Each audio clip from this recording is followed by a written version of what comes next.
Hey everyone, welcome to Plants and Politics. So apparently Trump tried to start a full-blown war on his way out the door. And yes, I know that rhymed. I did not mean for it to, but just a poet. Don't blow it. All right. So this is ironic because one thing I kept hearing and I saw repeatedly just prior to the election were assertions that Trump was the first president to not start a war in his 4-year term since Eisenhower. So there were all kinds of memes going around, people posting on social media, making this argument. First of all, this is just factually incorrect, which is a nice way of saying it's a lie. There were many more presidents who didn't start wars. Gerald Ford, Jimmy Carter, just to name a couple. But there were also many more who may have gotten the U.S. involved in an already existing war, but they didn't actually start the war. So it depends on what the person means. I mean, yes, that could be construed as, the U.S. is in a war. Technically, yes, but they didn't start one. However, this all completely whitewashes the fact that Trump tried as hard as he possibly could repeatedly to start a war with Iran. First, he pulled out of the nuclear deal, simply, it seems, because Obama's name was on it. Then he imposed unbelievably harsh sanctions on the country, which has literally caused the death of innocent civilians in that country because it choked off medical supplies and other vital resources. And then the final straw was earlier this year when he murdered one of Iran's top generals for no apparent reason and without provocation. Or maybe it was the end of last year. I mean, I don't know. There's been so much crap that he's done, it's hard to keep track. But it was sometime either around the end of last year or beginning of this year. Now it appears Trump was planning to throw gasoline on this fire, light a match, and leave Joe Biden to put it out. Because according to administration officials, last Thursday, Trump consulted with some of his top advisors to try to figure out how he could strike Iran's main nuclear facility.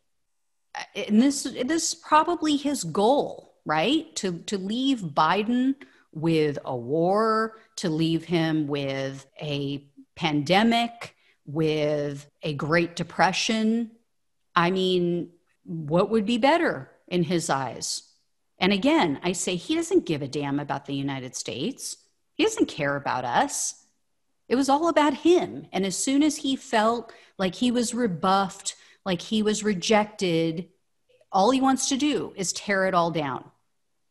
So thank God, in the end, apparently Mike Pence and Pompeo and several military leaders dissuaded him from taking this disastrous action. But, thanks to his previous petulance, trying to undo every action taken by Obama, Iran has now amassed a uranium stockpile that's said to be 12 times higher than what was agreed to under the 2015 nuclear deal. So, just people on the right, spare me the BS about how Trump has kept the peace. And he hasn't ended a single war that was already going on when he took office. He promised over and over again to bring the troops home and the endless wars. But then what did he do? He lined his cabinet with war hawks, with warmongers like John Bolton. And he installed military industrial shills like Mark Esper. Mark Esper was literally a lobbyist for Raytheon. That's what he did before he became Trump's defense secretary.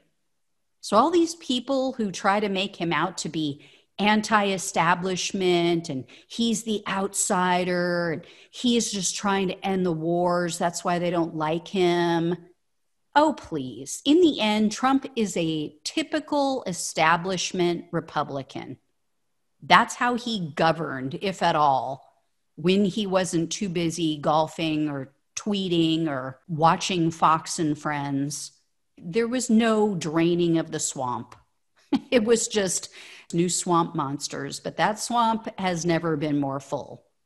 And sadly, Biden isn't really poised to drain the swamp either. So, but at least hopefully he'll get us back into the nuclear deal. Hopefully it's not too late and Trump hasn't poked that bear one too many times that they just tell us to go pound sand because now they don't trust us, which they shouldn't. They have no reason to at this point.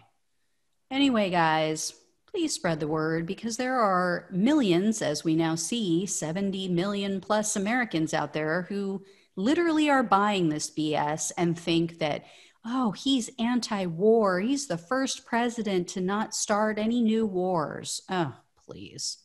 As always, like, share, subscribe. Thanks for watching and listening. I'll talk to you guys soon. Take care. Thanks for listening to Plants and Politics. The only way we can take our country and power back is to spread the truth and build an army.